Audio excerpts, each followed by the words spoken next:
গল্পকরণে আজকে শুরু করতে যাচ্ছি হেনরি রাইডার হ্যাগার্ডের লেখা গল্প হার্ট অফ দ্য ওয়ার্ল্ড। আজকে প্রথম পর্ব। আমি ডন ইগনাসিও, এই ইতিহাসের লেখক। আমার বয়স ৬২। মেক্সিকোর পিচাও, ক্যালকো আর টিয়াপা শহরের মাঝখানে যে পর্বতমালাগুলো আছে সেগুলোর পাদদেশে ছড়িয়ে ছিটিয়ে থাকা গ্রামগুলোর একটাতে জন্মেছি আমি। আমার বাবা ছিলেন ওই এলাকার সর্দার। ইন্ডিয়ানরা খুব পছন্দ করতেন তাকে। আমি তখন নেহায়েত এক বালক, বয়স বেশি হলে ৯ কি ১০। বেশ বড় একটা সমস্যা দেখা দিল আমাদের দেশে। আমি কখনোই ঠিকমতো বুঝতে পারিনি সমস্যাটা কি, অথবা হয়তো ঠিকমতো মনে নেই আমার, কারণ এরকম ঘটনা প্রায়ই ঘটত ওসব জায়গায়। তবে যতদূর মনে পড়ে, সরকার অন্যায়ভাবে কোনো কর বসাতে চেয়েছিল আমাদের উপর। সেই থেকে ঝামেলার শুরু। বাবা ছিলেন লম্বা, বলিষ্ঠদেহী, চোখে জ্বলন্ত দৃষ্টি। তিনি কর দিতে অস্বীকার করলেন। সুতরাং কিছুদিন পর হাজির হলো একদল সৈন্য। গুলি করে অনেক লোক মারল, ধরে নিয়ে গেল বেশ কিছু নারী আর শিশুকে। বন্দী হলেন বাবা। পরদিন তাকে সবার সামনে অপদস্থ করা হলো। তাকিয়ে তাকিয়ে দেখতে বাধ্য করা হলো আমার মা আর আমাকে। তার জন্য একটা গর্ত খুঁড়েছিল সৈন্যরা। গর্তটার কিনারায় নিয়ে গিয়ে জোর করে বসিয়ে দেওয়া হলো তাকে। মাথায় বন্দুক ধরে শুরু হলো জিজ্ঞাসাবাদ। সৈন্যরা হুমকি দিতে লাগলো, গোপন যে খবরটা জানার জন্য উদ্গ্রীব তারা, তা না জানালে গুলি করে মারবে বাবাকে। এখনো মনে আছে, বাবাকে দেখে মনে হচ্ছিল না মৃত্যু ভয় বলে কিছু আছে তার। শান্ত গলায় বললেন, চালাও গুলি, দেরি করছো কেন? মশার ঝাঁক ছেকে ধরেছে আমাকে, এই যন্ত্রণা আর ভালো লাগছে না। কিন্তু বাবাকে মারল না সৈন্যরা, বরং সে রাতে বন্দি করে রাখা হলো তাকে। তার এক চাচাতো ভাই ছিলেন পাদ্রী, তিনি আবার আমার ধর্মপিতা। আমার বাবার কাছে নিয়ে গেলেন তিনি। গিয়ে দেখি নোংরা একটা জায়গায় আটকে রাখা হয়েছে বাবাকে। এত গরম যে দম নেওয়া কষ্টকর। অস্থায়ী জেলখানার দরজার বাইরে দাঁড়িয়ে মাতলামি করছে কয়েকজন মেক্সিকান সৈন্য। আমাকে দেখে একজন বলল, তোদের দিন শেষ, ইন্ডিয়ান কুত্তার দল, গুলি করে শেষ করবো তোদের সব কটাকে। কয়েকখানার ভেতরে ঢুকতে দেয়া হলো বাবার সেই ভাইকে। বাবাকে নিয়ে এক কোণায় সরে গেলেন তিনি। তার কাছে পাপ স্বীকার করলেন বাবা। তারপর কি জন্য দিলেন তার হাতে। এরপর কাছে ডাকলেন আমাকে, চুমু খেলেন কপালে। আমার ধর্মপিতার দিকে তাকিয়ে বললেন, আপনার হেফাজতে দিয়ে গেলাম জিনিসটা, যত্ন সহকারে সংরক্ষণ করবেন আশা করি। উপযুক্ত বয়সে আমার ছেলে যেন পায় সে ব্যবস্থা করবেন, আর কাহিনীটাও যেন জানতে পারে সে। কথা শেষ করে আবারও আমাকে চুমু খেলেন বাবা। ঈশ্বরের নামে আশীর্বাদ করলেন। টপ টপ করে অশ্রু পড়তে লাগলো তার গাল বেয়ে। এমন সময় আমার ধর্মপিতা আমাকে সরিয়ে নিয়ে গেলেন বাবার সামনে থেকে। এরপর আর কখনো বাবার দেখা পাইনি আমি। শুনেছি পরদিন সকালে সৈন্যরা গুলি করে মারে তাকে। তার জন্য যে কবর খুঁড়েছিল ওরা, তার ভিতরে তার লাশ ছুঁড়ে ফেলে দেয়। এরপর আমাকে আর আমার মাকে ছোট্ট শহর টিয়াপাড় দিয়ে যান তার ধর্মপিতা। সেখানকার গির্জার যাজকের কাজ করতেন এই ভদ্রলোক। কিন্তু বাবাকে হারিয়ে মা মানসিকভাবে ভেঙে পড়েছিলেন। তার স্বাস্থ্যও টিকল না বেশি দিন। কিছুদিনের মধ্যে মারা গেলেন তিনিও। টিয়াপায়া যে বাড়িতে থাকতাম আমরা, সেটা মনে হয় শহরের সবচেয়ে চমৎকার বাড়ি। পাথর দিয়ে বানানো হয়েছিল বাড়িটা। অনতি দূরে সুন্দর একটা খরস্রোতা নদী। নদীর পানি কাচের মতো স্বচ্ছ। বাড়ির জানালার দাঁড়ালে চোখে পড়ত বড়জোর ১০০ ফুট দূরের ওই স্রোতশ্রেণী। টিয়াপার ব্যাপারে তেমন কিছু বলার নেই। অধিবাসীদের বেশিরভাগই চোর বাটপার।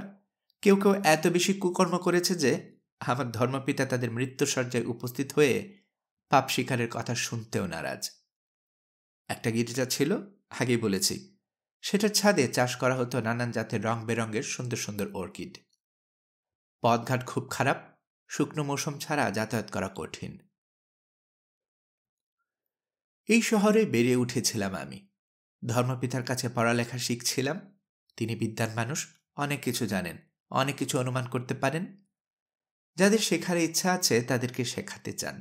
সুতরাং আমি পরিণত হলাম তার একনিষ্ঠ ভক্তে, প্রথম সারির একজন ছাত্রে। শহরের দুর্বৃত্তদের কবল থেকে আমাকে দূরে দূরে রাখার চেষ্টা করতেন তিনি সব সময়। 6টা বছর কেটে গেল এভাবেই। আমার বয়স তখন 15-র মতো।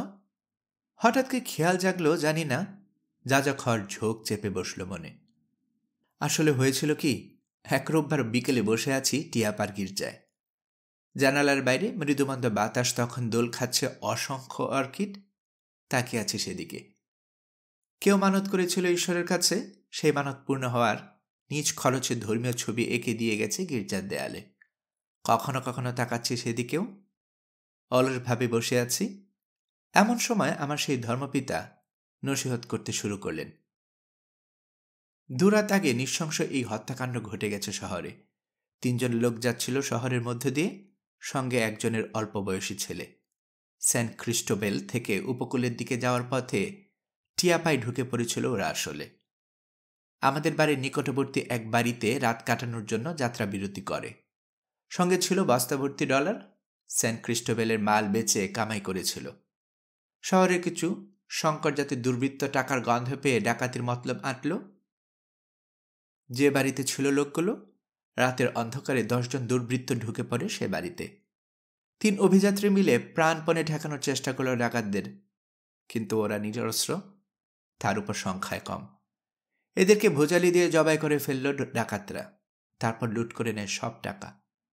ডাকাতি সেরে চলে যাচ্ছিল, এমন সময় একজনের নজরে পড়ে বিছানার নিচে লুকিয়ে আছে অল্প বয়সী ছেলেটা। ওকে টেনে বের করে আনে ওরা। তারপর অপকর্মের সাক্ষী রাখতে চায় না বলে বিনা দ্বিধায় খুন করে। এত বড় অপকর্ম যারা করেছে তাদের সবাইকে চিনত শহরের লোকেরা। তারপরও কাউকে গ্রেফতার করা হলো না, কারণ ওরা যত টাকা লুট করেছে তার কিছু অংশ ঘুষ হিসেবে দিয়েছে আইনশৃঙ্খলা রক্ষাকারী অফিসারদেরকে। আমার ধর্মপিতা যখন নসিহত করছিলেন তখন ওই খুনি ডাকাতদের মধ্যে 2 জন উপস্থিত ছিল গির্জায়। তিনি তখন ব্যাখ্যা করে বোঝাচ্ছিলেন বাইবেলের একটা বাণী, তোমরা অন্যায়ভাবে কাউকে খুন করো না।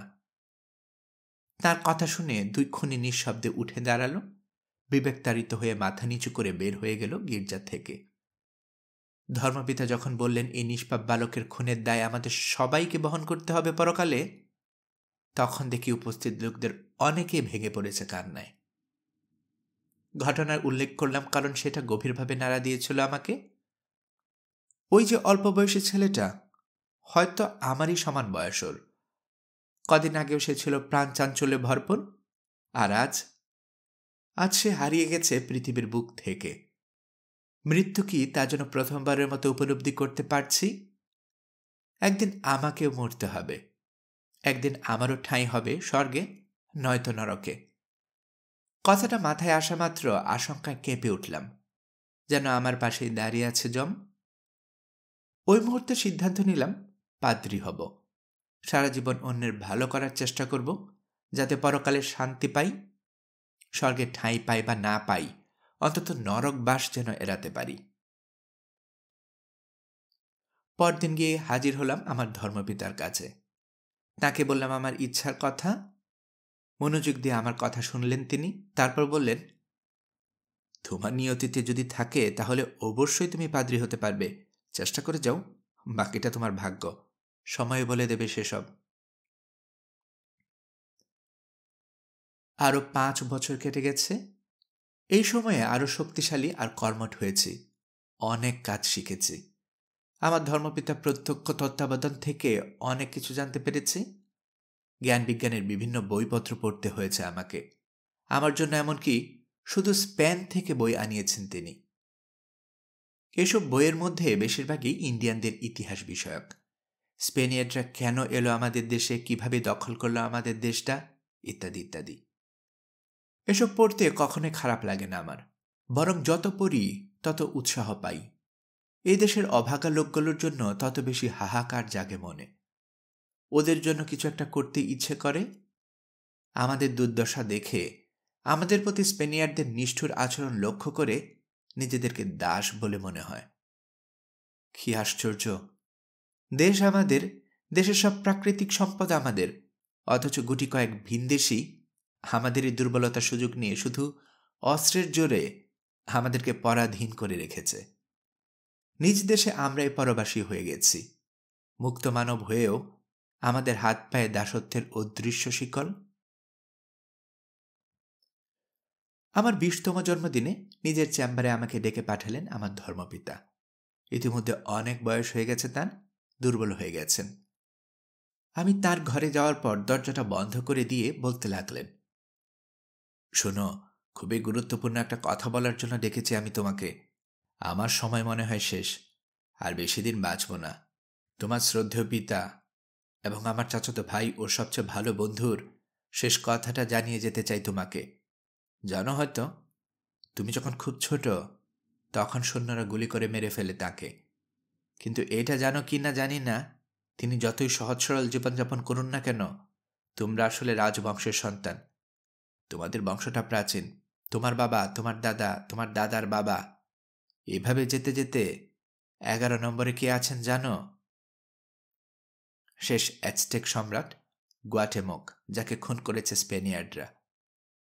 বেশ কিছু প্রাচীন দলিল, দস্তাবেজ আর বংশলতিকা আছে আমার কাছে। সেগুলো দিয়ে তোমাদের এই বংশানুক্রম প্রমাণ করতে পারবো আমি। ওইসব দলিল ভুয়া না, কারণ অনেক গণ্যমান্য ইন্ডিয়ান সেগুলো সত্যায়িত করে গেছেন। তার মানে? উত্তেজনায় দম আটকে আসছে আমার। হাত তুলে আমাকে থামিয়ে দিলেন আমার ধর্মপিতা। আমার মনের কথাটা সম্ভবত পড়তে পেরেছেন। হ্যাঁ, ঠিকই ভাবছ। উত্তরাধিকার সূত্রে তুমি মেক্সিকান সম্রাট, কিন্তু আফসোস, এই দেশটাও এখন আর মেক্সিকানদের না। তোমার সেই উত্তরাধিকারও অনেক জটিল আর বিপজ্জনক একটা বিষয়। এই পৃথিবীতে জোর যার মুল্লুক তার। স্পেনিয়াররা প্রথমে অত্যাচার করে পরে ফাঁসিতে ঝুলিয়ে হত্যা করেছে তোমার পূর্বপুরুষ গুয়াটেমোককে। তোমার পরিচয় ফাঁস হলে ইন্ডিয়ানদের কেউ কেউ হয়তো বিশ্বাসই করবে না, কেউ আবার সহজে মেনে নিয়ে গভীরভাবে শ্রদ্ধা করতে শুরু করবে তোমাকে। কিন্তু আমি সে প্রসঙ্গে যেতে যাচ্ছি না। মহান গুয়াটেমোকের কাছ থেকে উত্তরাধিকার সূত্রে রাজত্ব ছাড়া আর যা পাও তুমি, সেগুলো নিয়ে কথা বলতে চাই। হাঁপিয়ে গেছেন ধর্মপিতা, তাই চুপ করে থেকে দম নিলেন কিছুক্ষণ। আমিও চুপ করে তাকিয়ে আছি তার দিকে। হয়তো মনে আছে তোমার, কিছুক্ষণ পর বলতে লাগলেন তিনি, যেদিন হত্যা করা হলো তোমার বাবাকে, তার আগের রাতে তার সঙ্গে দেখা করতে গিয়েছিলাম আমি। আমার সঙ্গে তুমিও ছিলে। তোমার গলায় একটা কবচ ঝুলিয়ে দিয়েছিলেন তোমার বাবা।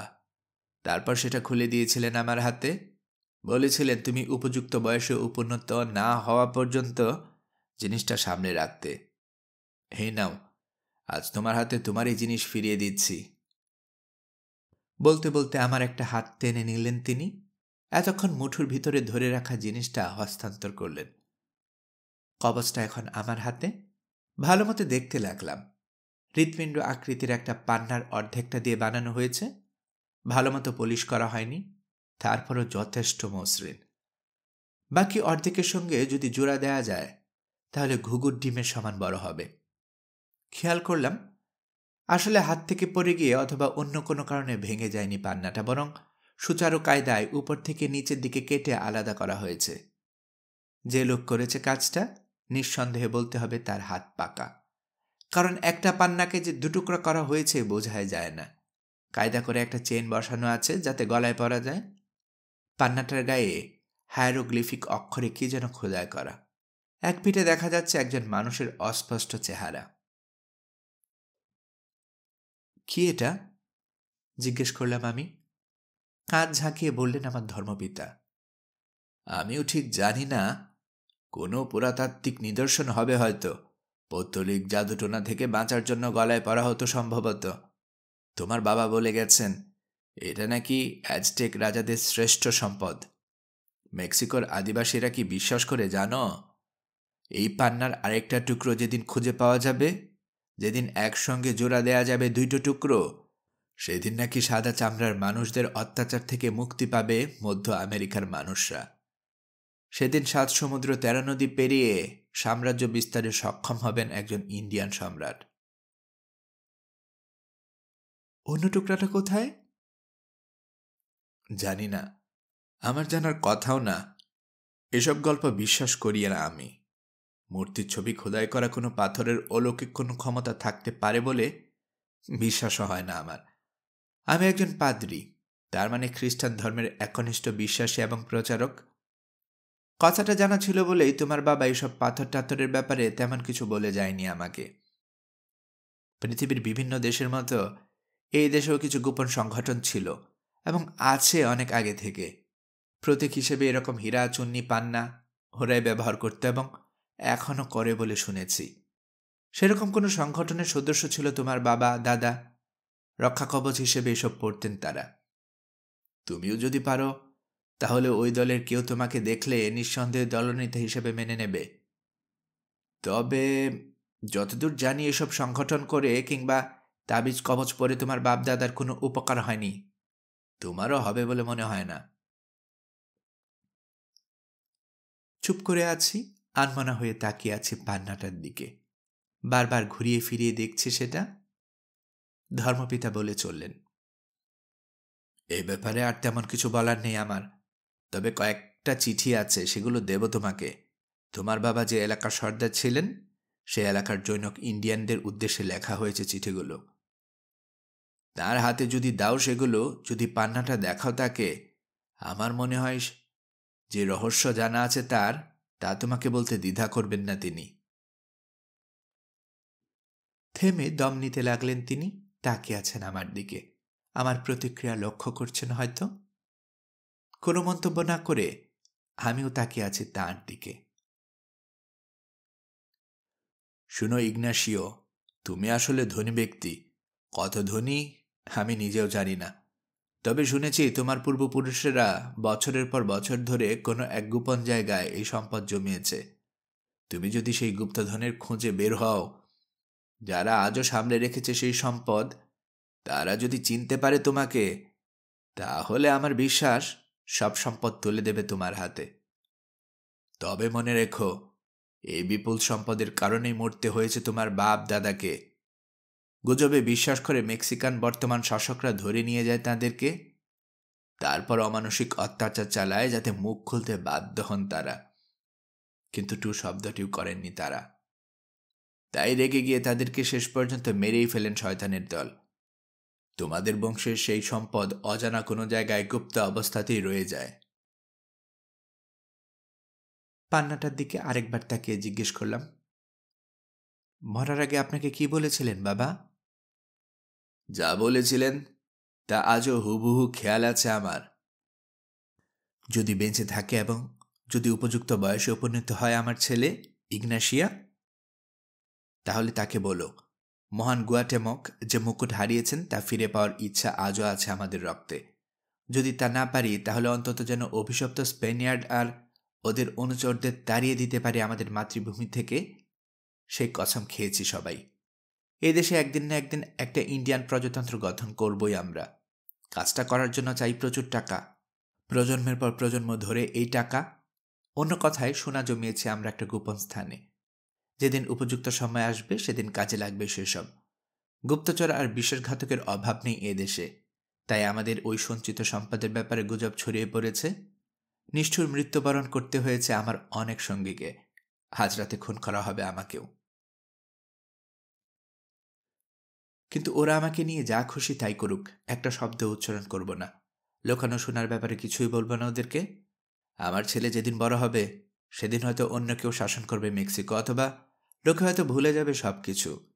যেখানে রেখে যাচ্ছি সেখানেই রয়ে যাবে সব সোনা। আমার ছেলেকে বলো, যে সম্পদ রেখে গেলাম আমি তা যেন উদ্ধার করে সে। বলো, শতাব্দীর পর শতাব্দী ধরে সাদা চামড়ার মানুষরূপী যে পিশাচগুলো আমাদেরকে লুট করেছে, খুন করেছে, ও করেছে, দাস বানিয়েছে, ও বানাচ্ছে, তাদের বিরুদ্ধে যেন বিদ্রোহ করে সে। এই ব্যাপারে আমার পক্ষ থেকে ওর জন্য কোনো দিক নির্দেশনা নেই। নিজের বিচার বুদ্ধি প্রয়োগ করে যা ভালো মনে করবে সে তাই করবে। ওর সামনে কোনো আদর্শ নেই। ওর বাপদাদারা যা করে গেছে তাতে উপকারের চেয়ে অপকার বেশি হয়েছে। সাদা শয়তানগুলো আমাদের ঘাড়ে আরও বেশি করে চেপে বসার সুযোগ পেয়েছে। আমাদের পাপ আর পৌত্তলিকতা আমাদের কয়েক যুগ পিছিয়ে টেনে নিয়ে গেছে এবং এখনও সেখানে পড়ে আছে আমরা। খুন হওয়ার আগে তোমার বাবা এই কথাগুলোই বলে গিয়েছিলেন আমাকে, ইগনাসিও। এখন কি বুঝতে পারছো তুমি পাদ্রী হতে চাও শুনে কেন বলেছিলাম কিছুদিন ধৈর্য ধরতে? সব শোনার পরও যদি ওই পথেই যেতে চাও, আমি বলবো কোনো অসুবিধে নেই। কারণ তোমার বাবা তোমাকে একটা কর্তব্যের কথা বলে গেছেন। কাজটা বাধ্যতামূলক করে দিয়ে যাননি তোমার জন্য। যা খুশি করার রাস্তা এখনো খোলা আছে তোমার সামনে। ধর্মপিতার বক্তব্য শেষ হবার পর কিছুক্ষণ চিন্তা করে বললাম, বাবার খুনের বদলা না নেওয়া পর্যন্ত আমার পক্ষে পাদ্রী হওয়া সম্ভব বলে মনে হয় না। দীর্ঘশ্বাস ফেলে ক্লান্ত ভঙ্গিতে মাথা নাড়লেন বৃদ্ধ লোকটা। আমিও তাই ভেবেছিলাম। তোমার উপর ওই কবজের প্রতিক্রিয়া শুরু হয়ে গেছে, ইগনাসিও। তোমার বাপ দাদা যে পথে গেছে, স্পষ্ট বুঝতে পারছি তুমিও একই পথে যাবে। ওদের যা পরিণতি হয়েছে, তোমারও একই পরিণতি হওয়ার সম্ভাবনা। ও, মানুষ কেন পাপ পুণ্যের বিচারের ভার ঈশ্বর আর তার ফেরেশতাদের উপর ছেড়ে দেয় না? কারণ একজন মানুষের পাপ পুণ্যের বিচার আরেকজন মানুষকে দিয়েই করান ঈশ্বর, জবাব দিলাম আমি। এই ঘটনার সপ্তাহখানিকের মধ্যে কুলির ছদ্মবেশে কয়েকজন ইন্ডিয়ান হাজির হলো টিয়াপায়। উদ্দেশ্য, বাবা যে জায়গায় থাকতেন সেখানে নিয়ে যাবে আমাকে। বিদায় জানানোর জন্য গিয়ে হাজির হলাম আমার ধর্মপিতার কাছে। কিছুই বলতে পারলেন না তিনি। খাটের এক কোণে বসে কাঁদতে লাগলেন নিঃশব্দে। কান্না চাপতে কষ্ট হচ্ছিল আমারও, তাই দু একটা কথা বলে বেরিয়ে গেলাম। এরপর আর কখনো দেখা পাইনি তার। শুনেছিলাম মাসখানিকের মধ্যেই তীব্র জ্বরে আক্রান্ত হন তিনি এবং কয়েকদিনের মধ্যে মারা যান। যা হোক, শুরু হলো আমাদের যাত্রা। সারি সারি পর্বতের মাঝখান দিয়ে এগিয়ে চলা পথ ধরে যাচ্ছি। তৃতীয় দিন হাজির হলাম সংকীর্ণ একটা গিরিপথের মুখে। এই গিরিপথের পেছনে একটা ইন্ডিয়ান গ্রাম আছে। অ্যান্টোনিও নামের জৈনক ইন্ডিয়ানের বাড়িতে আমাকে নিয়ে গেল আমার গাইডরা। ওই ভদ্রলোককে দেওয়ার জন্য একটা চিঠি দিয়েছেন আমার ধর্মপিতা। ভদ্রলোকের বয়স অনেক। গ্রামের সবাই তাকে খুব শ্রদ্ধা করে। আমাকে সাদরে অভ্যর্থনা জানালেন তিনি। তার সঙ্গে কয়েকজন ইন্ডিয়ান সর্দার আছেন, তাদের কাছে আমার পরিচয় দিলেন। এই সর্দাররা কেন এসে জড়ো হয়েছেন এখানে জানি না। অ্যান্টোনিওর বাড়িতে গিয়ে ঢুকলাম আমরা। একজন সর্দার তখন একটা নামে সম্বোধন করলেন আমাকে।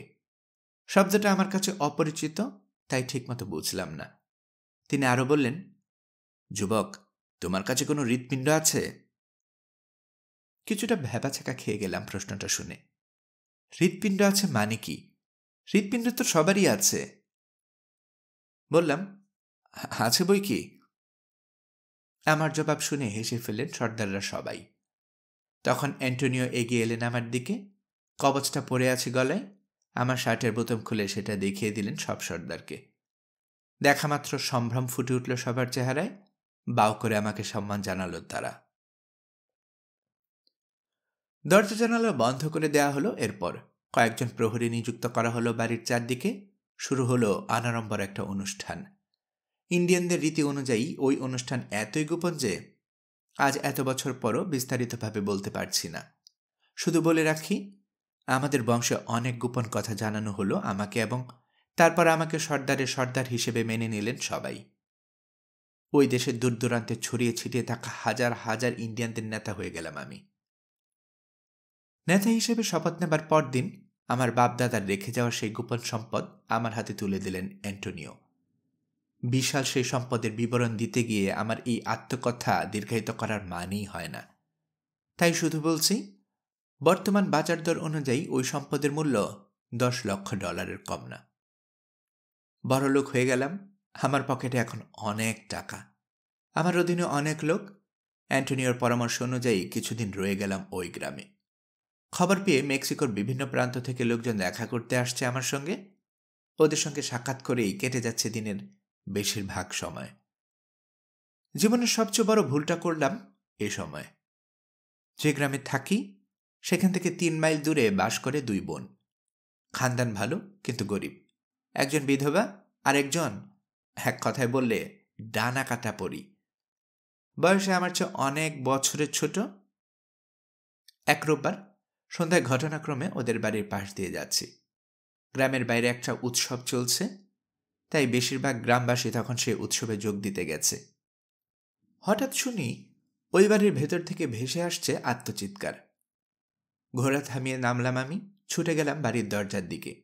খোলা আছে দরজাটা, ভিতরে দেখা যাচ্ছে বিধবা মেয়েটাকে, মরে যাচ্ছে, উপর হয়ে পড়ে আছে মেঝেতে। 2 মেক্সিকান ডাকাত ততক্ষণে জাপটে ধরেছে ছোট বোনটাকে। রাগে মাথা খারাপ হয়ে গেল আমার। একটানে বের করলাম কোমরে ঝোলানো ভোজালি। প্রথম ডাকাতটা কিছু করার আগে এক পোঁছে জবাই করে ফেললাম ওকে।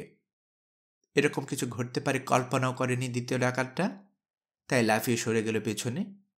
2 হাত তুলে বাধা দেওয়ার ভঙ্গিতে বলতে লাগলো, এরকম একটা সস্তা মেয়ের জন্য খুন করবে আমাকে? টাকা ফেললে এরকম মেয়ের অভাব হয় না। দেরি না করে খুন করলাম ওই লোকটাকেও। তারপর মাথা ঠান্ডা হওয়ার পর বুঝতে পারলাম কি করে ফেলেছি। তখন কাউকে কিছু না জানিয়ে নিজের হাতেই কবর খুঁড়ে দাফন করলাম 2 ডাকাত আর বিধবা মেয়েটাকে। এরপর ওই সুন্দরী মেয়েটার সঙ্গে একটা কথাও না বলে ফিরে এলাম গ্রামে। ওই ঘটনার কিছুদিন পর ওই মেয়েটা সম্ভবত বাধ্য হয়েই থাকতে চলে এলো আমাদের গ্রামে। আমার সঙ্গে প্রতিনিয়ত দেখা হতে লাগলো ওর। সত্যি, সে দেখতে যেমন সুন্দরী, বুদ্ধিতেও তেমন পাকা। কিছুদিনের মধ্যে আমার মন জয় করে নিল। ওর প্রেমে হাবুডুবু খেতে খেতে একদিন বিয়েই করে ফেললাম ওকে। অ্যান্টনিও এবং অন্যান্য সর্দাররা বারবার মানা করলেন আমাকে, কারো কথাতেই কান দিলাম না। আজ এই কাহিনী লেখার সময় অন্তরের অন্তঃস্থল থেকে উপলব্ধি করছি, ওই মেয়েকে বিয়ে করার আগে আমার মরণ হলে আমারও যেমন ভালো হতো, অনেক ইন্ডিয়ানও তেমন অনেক যন্ত্রণা থেকে মুক্তি পেত। বলে রাখি, ওই কমাস কিন্তু হাত পা গুটিয়ে বসে থাকিনি আমি। সর্দারের সঙ্গে নিয়মিত আলোচনা করেছি, কখনো কখনো সশরীরে হাজির হয়েছি ইন্ডিয়ানদের জীবনযাপন প্রণালী দেখে বুঝতে পেরেছি তাদের ভুলটা কোথায়। সে কথা তাদেরকে বুঝিয়ে বলেছিও। আমার মনে হয় বুঝতে পেরেছে ওরা। মেক্সিকোর প্রত্যেকটা প্রদেশে ইন্ডিয়ানদের নিয়ে পরিকল্পনা আঁটছি। উপযুক্ত একদিনে স্পেনিয়ার্ড আর তাদের জারজ সন্তান স্প্যানিশ মেক্সিকানদের বিরুদ্ধে অভ্যর্থন করব সবাই মিলে, আবার গঠন করব অ্যাজটেক সাম্রাজ্য। পুরো ব্যাপারটাই সম্ভবত পাগলামি, কিন্তু এই পাগলামি মিশে গেছে আমার রক্তের সঙ্গে। আমার পূর্বপুরুষরা এই পাগলামিকেই জীবনের একমাত্র লক্ষ্য মেনে নিয়ে প্রাণ দিয়ে গেছেন। আমাকেও যদি এরকম কারণে মরতে হয়, মরব, পরোয়া করি না। সবচেয়ে মহান অথচ সবচেয়ে দুর্ভাগা ইন্ডিয়ান গুয়াটেমক এখন আমার আদর্শ। তার আহ্বান যেন শুনতে পাই দিবানিশি অষ্টপ্রহর। যোজন যোজন দূরে থেকেও স্বাধীনতার ডাক দিয়ে যান তিনি। সেই ডাকে সাড়া দেওয়াটা এখন আমার জন্য অবশ্য পালনীয় কর্তব্যে পরিণত হয়েছে। উপলব্ধি করি, আমার পূর্বপুরুষরা যেসব ক্ষেত্রে ব্যর্থ হয়েছেন, সেসব ক্ষেত্রে সফল হতেই হবে আমাকে। বছরের পর বছর ধরে চলল আমার প্রচেষ্টা। ঘুরে বেড়াতে লাগলাম মেক্সিকোর এ প্রান্ত থেকে ও প্রান্তে। আমার পরিচয় জানতে পারল সবাই। আরও অনেক ইন্ডিয়ান গোত্রের সঙ্গে, তাদের সর্দারের সঙ্গে পরিচয় হলো আমার। যেখানেই যাই লোকজনকে শোনায় মুক্তির গান, বলি সুন্দরভাবে বাঁচতে হলে আলস্যের জাল ছিঁড়ে বের হয়ে আসতে হবে সবাইকে। পরাধীনতা শৃঙ্খল থেকে মুক্তি পেতে হলে প্রয়োজনে জীবন উৎসর্গ করতে হবে। দেখে মনে হয় সহজ সরল লোকগুলোর মনে ধরেছে আমার কথাগুলো। নিজের টাকা খরচ করে ওদেরকে অস্ত্র কিনে দিই, প্রশিক্ষণ দেওয়ার ব্যবস্থা করি। আমার ডাকে সাড়া দেওয়ার ব্যাপারে যারা এখনও দ্বিধাদ্বন্দ্বে ভুগছে, তাদেরকে গোপনে ঘুষ দেয়। মোট কথা, আমার পক্ষে যা যা করা সম্ভব করেছি যাতে স্বাধীনতার যে মহাপরিকল্পনা নিয়েছি তা ভেস্তে না যায়। গাঁটের পয়সা খরচের ব্যাপারে দেশপ্রেমী অনেক ইন্ডিয়ানও যোগ দিয়েছে আমার সঙ্গে। কেউ আমার হাতে তুলে দেয় বাপদাদার লোকানো সোনা, কেউ আবার নিয়ে আসে নগদ টাকা। দেশ ও জনগণের স্বাধীনতার স্বার্থে শেষ কপর্দক পর্যন্ত খরচ করেছি আমি। বছর ঘুরতে না ঘুরতেই মেক্সিকোর সাধারণ জনগণের কাছে সবচেয়ে ক্ষমতাধর ব্যক্তিতে পরিণত হলাম। বর্তমান সরকারের বিরুদ্ধে অভ্যর্থনের আয়োজন করছি, কিন্তু খুবই গোপনে। যতদূর জানি কোনো কানা ঘুষা নেই এ নিয়ে। সরকারের কেউ কিছু জানে না এ ব্যাপারে। আমাদের প্রস্তুতি শেষ, উপযুক্ত সময় এসে গেছে, এবার ঝাঁপিয়ে পড়ার পালা। সাফল্যের ব্যাপারে আমি শতভাগ নিশ্চিত। কিন্তু ভাগ্যে লেখা ছিল অন্য কিছু। যে মেয়ের জীবন বাঁচিয়েছি, যাকে বিয়ে করে স্ত্রীর মর্যাদা দিয়েছি, যাকে ভালোবেসেছি এবং বিশ্বাস করেছি, সেই আমার পিঠে ছুরি মারল। সবাই মিলে আলোচনা করে ঠিক করেছিলাম মেক্সিকোর তৎকালীন সরকার প্রধানের বাসায় চাকরানি হিসেবে কাজ করবে সে। আসলে পালন করবে গুপ্তচরের ভূমিকা। কিন্তু কিসের গুপ্তচরগিরি? নজর রাখতে গিয়ে ওই লোকের নজরে পড়ে গেল আমার অতি সুন্দরী স্ত্রী। দুজনের মধ্যে কখন যেন মন দেয়া নেয়া হয়ে গেল।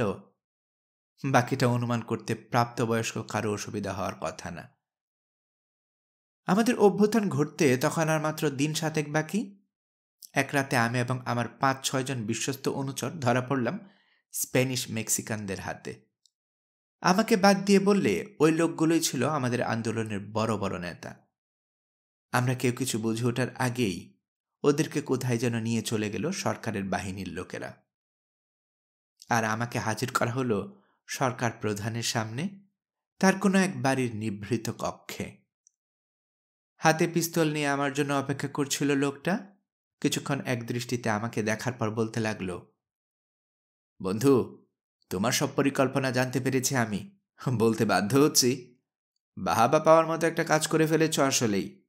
একটা দেশের এত শক্তিশালী একটা সরকারের বিরুদ্ধে এত কিছু করে বসে আছো, অথচ কিছুই টের পেলাম না। অনেক আগে থেকে জানতাম তোমার পূর্বপুরুষরা রাশি রাশি সোনা লুকিয়ে রেখে গেছেন কোথাও না কোথাও, তাও হাতিয়ে নিয়েছ কৌশলে। কিন্তু কথায় বলে না, অতি চালাকের গলায় দড়ি। তোমার হয়েছে সেই অবস্থা। যে মেয়েকে ভালোবেসে বিয়ে করেছ, যাকে বিশ্বাস করে আমার বাড়িতে পাঠিয়েছ, সেই সব ভণ্ডুল করে দিয়েছে। তোমার সঙ্গে বিশ্বাসঘাতকতা তো করেছেই, তোমাদের সব কথাও বলে দিয়েছে আমাকে। শুধু ওই সোনার স্তূপ কোথায় লুকানো আছে বলতে পারিনি, কারণ কথাটা সম্ভবত জানাওনি তুমি ওকে। তার মানে তুমি বোকা, কিন্তু মহাবোকা না। সেজন্যই যেচে পড়ে একটা প্রস্তাব দিচ্ছে তোমাকে। আশা করি আমার প্রস্তাব পায়ে ঠেলবে না। অভ্যর্থনের পরিকল্পনা করেছিলে তুমি আর তোমার সাঙ্গপাঙ্গরা। বুঝতেই পারছো তা ভেস্তে গেছে। ধরে নাও গোপন সূত্রে খবর পেয়ে আমরাই তা বানচাল করে দিয়েছি। যেহেতু বিদ্রোহ করার মতো অপরাধ করনি তুমি, তাই তোমাকে বিশেষ বিবেচনায় ক্ষমা করা যেতে পারে। সেই বিবেচনাটা করতে যাচ্ছি আমি। তোমাদের সেই রাশি রাশি সোনা কোথায় লুকানো আছে বলে দাও আমাকে। বিনিময়ে কথা দিচ্ছি, তোমার সঙ্গী সাথীদের কপালে যাই জুটুক না কেন, তোমাকে মুক্তি দেয়া হবে, অন্তত প্রাণে মারা হবে না। এবং ভবিষ্যতে আমাদের পক্ষ থেকে কেউ যেন তোমাকে বিরক্ত না করে, সে ব্যবস্থা গ্রহণ করব। যদি আমার কথা মতো কাজ না করো, তাহলে বিচারের কাঠগড়ায় দাঁড় করাবো তোমাকে, এবং রায় কি হবে তা অনুমান করতে নিশ্চয়ই অসুবিধা হচ্ছে না তোমার। অত্যন্ত নিষ্ঠুর আর যন্ত্রণাদায়ক উপায়ে তোমার মৃত্যুদণ্ড নিশ্চিত করা হবে বলে রাখলাম। জানি লাভ হবে না, তারপরও সময় নষ্ট না করার জন্য জিজ্ঞেস করলাম, আপনি কথা দিলে কি হবে? সাদা চামড়ার অন্য যেসব লোক আছে এদেশে, তারা যদি অন্য কিছু করে বসে? করবে না, কারণ প্রথম কথা, আমি তাদের সর্দার। দ্বিতীয় কথা, এখনো পর্যন্ত আমি ছাড়া কেউই কিছু জানে না এ ব্যাপারে।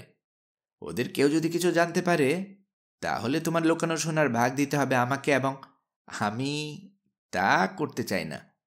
সব সোনা একাই নিতে চাই। কাজেই আমার হাতে সেগুলো তুলে দিলে তোমার যেখানে খুশি চলে যাও। তারপর মেক্সিকো সরকারের বিরুদ্ধে যত খুশি অভ্যুত্থানের পরিকল্পনা করতে থাকো। আমার কোনো অসুবিধা নেই। ইচ্ছে করলে তোমার স্ত্রীকেও সঙ্গে নিয়ে যেতে পারো। ওর কাছ থেকে যা পাওয়ার তা পেয়ে গেছি আমি, হাত দরকার নেই। এক ফুলের মধু 2 মৌমাছি খেলে মধুর স্বাদ থাকে না। খিক খিক করে কিছুক্ষণ হাসল সে। আবার মতো দাঁড়িয়ে না থেকে সিদ্ধান্ত নাও কি করবে। তোমার জন্য সারা রাত অপেক্ষা করতে পারবো না। হাতে পিস্তল নিলে আমার ট্রিগারটা না টানা পর্যন্ত আবার আঙ্গুল নিষ্পিস করে। আমার সঙ্গী সাথীদের কি হবে? আবারও খিক খিক করে হাসল শয়তানটা। 2-4 জন মনে হয় ইতিমধ্যে মরেই গেছে। না না না, আমার দিকে ওভাবে তাকিও না। আমার কোনো দোষ নেই, সবই ঈশ্বরের ইচ্ছে। টাইফাস হচ্ছিল ওদের সবার। এখানকার জেলখানাগুলো কেমন অস্বাস্থ্যকর জানো নিশ্চয়ই। তবে একটা ব্যাপারে আমি নিশ্চিত। কথা শেষ না করে উদ্দেশ্য প্রণোদিতভাবে থেমে গেল সে। কি? জিজ্ঞেস করতে বাধ্য হলাম। তুমি যদি তোমার সব সোনা তুলে দাও আমার হাতে, তাহলে তোমার আর তোমার সঙ্গীর অন্তত টাই ফাঁস হবে না। ভেবে দেখলাম আমি আসলে নিরুপায়। পূর্বপুরুষদের গুপ্তধনের হদিস যদি না দিই শয়তানটাকে, তাহলে সন্দেহ নেই আমাকে খুন করবে সে। বেঁচে থাকলে এবং ভাগ্যে থাকলে আবারও রাশি রাশি সম্পদের সন্ধান পাব, সে বিশ্বাস আছে আমার। তাছাড়া আমি যদি মরে যাই, তাহলে অ্যাজটেক সাম্রাজ্য প্রতিষ্ঠার যে স্বপ্ন দেখেছি তা পূরণ করবে কে? বাবা মরার আগে উত্তরাধিকারী হিসেবে রেখে গিয়েছিলেন আমাকে, কিন্তু আমার তো কোনো সন্তান নেই। আমি মরলে আমার সঙ্গী সাথীরাও মরবে, ওদের পরিবারের সদস্যরাও মরবে। একজনকেও জীবিত রাখবে না মেক্সিকোর সরকার। হাজার হাজার নিরীহ ইন্ডিয়ান রক্তে ভিজে যাবে এদেশের মাটি। তাছাড়া সামনে দাঁড়ানো ওই লোকটা লোভী হলেও মনে হয় কথা রাখবে। এত সোনার সন্ধান পেলে আমাকে সত্যি ছেড়ে দেবে সম্ভবত। সুতরাং সিদ্ধান্ত নিয়ে ফেললাম, বলা ভালো, নিতে বাধ্য হলাম। তৎকালীন সরকার প্রধান যা চাচ্ছিল তা পেয়ে গেল। ধরা পড়ার 10 দিনের মাথায় আমিও মুক্তি পেয়ে গেলাম। মুক্তি? সরকারি বাহিনীর সৈন্যরা যখন লাথি মেরে তাড়িয়ে দিল আমাকে, তখন বুঝলাম মুক্তি কাকে বলে। বারবার ঘাড় ঘুরিয়ে পিছনে ফিরে তাকাচ্ছি। আশঙ্কা হচ্ছে এই বুঝি একাধিক বুলেট ছুঁড়ে এসে ঝাঁঝরা করে দিল আমার পিঠ। কিন্তু সেরকম কিছু ঘটল না। অ্যান্টোনিয়ার গ্রামে একটা বাড়ি বানিয়েছিলাম নিজের জন্য। সেখানে ফিরে দেখি শুধু গ্রামটা আছে, বাকি প্রায় সব কিছু গুড়িয়ে দেওয়া হয়েছে। বাড়িটার ধ্বংসস্তূপের সামনে দাঁড়িয়ে টের পেলাম শুধু ঈশ্বর প্রদত্ত জীবনটাই আছে আমার, অন্য কিছুই নেই। দুঃসময়ের কথা ভেবে এ বাড়িতে কিছু টাকা জমা করে রেখেছিলাম, সব চুরি হয়ে গেছে। যে সর্দাররা আমাকে আমার স্বপ্নের বিপ্লবের সঙ্গ দিয়েছিলেন, তাদের প্রায় সবাইকে হত্যা করা হয়েছে। আমার সব আশা শেষ, আর কোনো আশা ভরসা নেই। আর এসবের জন্য দায়ী শুধু একজন নারী, একজন বিশ্বাসঘাতিনী, যাকে আমি বুক দিয়ে আগলে রেখেছিলাম, চোখ বন্ধ করে বিশ্বাস করেছিলাম। দুধকলা দিয়ে কালসাপ পুষেছিলাম আসলে। নারী জাতটাই কি এরকম? তাদেরকে বুকে নিলে পিঠে ছুরি মারে, সোহাগ করলে অতৃপ্তি বাড়ে, ফলে পরপুরুষের শয্যাসঙ্গিনী হয়। অন্তের মতো বিশ্বাস করলে সেই বিশ্বাসের প্রতিদান হিসেবে নিয়ে আসে চরম সর্বনাশ। বিমূঢ় হয়ে গেছি আমি। কি করব বুঝতে পারছি না। মনে মনে ঈশ্বরের কাছে প্রার্থনা করলাম, যত সুন্দরী মেয়ে দেখি না কেন, আমার স্ত্রীর বিশ্বাসঘাতকতার জন্য আজকের পর থেকে সব মেয়েকে ঘৃণা করব। তাদের কারো সঙ্গে কোনো রকম সম্পর্ক করব না বা রাখব না। তাদের কারো প্রতি কথা কাজে চিন্তায় কখনোই দয়া প্রদর্শন করব না। আজ আমার এই আত্মকথা লেখার সময় জোর দিয়ে বলতে পারি, শুধু একটা ব্যতিক্রম বাদে সেই প্রতিজ্ঞা অক্ষরে অক্ষরে পালন করেছি সব সময়, এবং অনন্তকাল পালন করার ইচ্ছে আছে। বন্ধু জোন্স, আপনার মনে হয়তো কৌতূহল জাগতে পারে আমার সেই বিশ্বাসঘাতিনী স্ত্রীর কি হলো। এক বাক্যে যদি বলি, জানি না। ওর বিরুদ্ধে কোনো প্রতিশোধ নেইনি আমি, তারপরও শেষ হয়ে গেছে সে। জেলখানা থেকে ছাড়া পাওয়ার পর বেশ কয়েক সপ্তাহ অসুস্থ ছিলাম। সুস্থ হয়ে উঠেছি এমন সময় একদিন হঠাৎ করে উধাও হয়ে যায় সে। আমার যে কজন অনুচর তখনও রয়ে গিয়েছিল আমার সঙ্গে, সম্ভবত তাদেরই কেউ অথবা হয়তো সবাই মিলে ওকে খুন করে ওর লাশ গুম করে ফেলে। প্রতিশোধ নেয় বিশ্বাসঘাতকতার। কিন্তু আসলে কি হয়েছিল তা কোনোদিন জানতে চাইনি আমি, জানার আগ্রহ হয়নি। যাই হোক, আমার বাড়ির ধ্বংসস্তূপের সামনে গিয়ে দাঁড়ানোর প্রায় 20 বছর ধরে আবারও ঘুরে বেড়াতে লাগলাম দেশের আনাচে কানাচে। পরিণত হলাম একজন পরিব্রাজকে। ইন্ডিয়ানরা ভালোবাসত আমাকে, শ্রদ্ধা করত। আমার প্রতি ওদের সেই ভালোবাসার শ্রদ্ধা অক্ষুণ্ণ থাকল। ব্যর্থ অভ্যুত্থানের পরিকল্পনাকারীর বদলে আমাকে ডাকতে লাগলো ওরা লর্ড অব দ্য হার্ট নামে। টের পেলাম ক্ষমতাহীন হয়েও কোনো এক ক্ষমতার ছায়া যেন তখনও রয়ে গেছে আমার সঙ্গে। লোকজনকে আবারও সুসংগঠিত করার চেষ্টা করলাম কয়েকবার, কিন্তু কাজ হলো না। বন্ধুহীন এবং কপর্দকশূন্য কাউকে দিয়ে আর যাই হোক, বিপ্লব হয় না। শেষ পর্যন্ত অভ্যুত্থানের চিন্তা বাদ দিলাম। বুঝতে পারছি ওসব হবে না। সরকারের আগের চেয়ে অনেক সতর্ক হয়ে গেছে। সাধারণ জনগণ উপযুক্ত সর্দার হারিয়ে ধুঁকছে। যারা সর্দার সেজে বসে আছে তাদের মুখে যত বাহাদুরি, কাজের বেলায় ঠুটু জগন্নাথ। সুতরাং নিজের মতো করে জীবনযাপন করতে লাগলাম। অংশ নিলাম 3টা বড় বড় যুদ্ধে। যথেষ্ট কৃতিত্বের পরিচয় দিলাম। লোকের কাছে আমার সম্মান আরও বাড়ল। ইচ্ছাই হোক অনিচ্ছাই হোক বিভিন্ন অ্যাডভেঞ্চারের সঙ্গে যুক্ত হতে হলো বিভিন্ন সময়ে। কিন্তু ভাগ্যদেবী একবারও প্রসন্ন হয়ে তাকালো না আমার দিকে। আমার আর্থিক অবস্থার উন্নতি হলো না। শেষ পর্যন্ত ভাবতে লাগলাম সব বাদ দিয়ে পাদ্রী হয়ে গেলেই বোধহয় ভালো হয়। কিন্তু ততদিনে অনেক সময় চলে গেছে। দূষিত পৃথিবীর হাজার জঞ্জাল গায়ে মেখে আমি কলঙ্কিত। তাছাড়া অত পড়াশোনা করার মতো মন মানসিকতাও নেই। কাজেই সে চিন্তাও বাদ দিতে হলো। ফিরে গেলাম অ্যান্টোনিয়ার সেই গ্রামে, যেখানে এককালে খুব শখ করে একটা বাড়ি বানিয়েছিলাম। কিন্তু কিছুদিন যেতে না যেতেই হাঁপিয়ে উঠলাম। কিছুই করার নেই। শুয়ে বসে থাকা অবস্থায় এদিক সেদিকে হেঁটে চলে বেড়ানো ছাড়া আর কোনো কাজ খুঁজে পাই না। গ্রামের বাইরে নামকাওয়াস্তে কিছু খনি আছে, সেগুলোতে ঢু দিই মাঝে মধ্যে। ঘরের খেয়ে বনের মোষ তাড়ানোর প্রবাদটা বাস্তবে পরিণত হলো। এভাবে জীবনের নিয়মে জীবন কেটে যাচ্ছিল। এক সময় পরিচয় হলো, এক বাক্যে যদি বলি, আমার গল্পের নায়ক সিনিয়র জেমস স্ট্রিকল্যান্ডের সঙ্গে।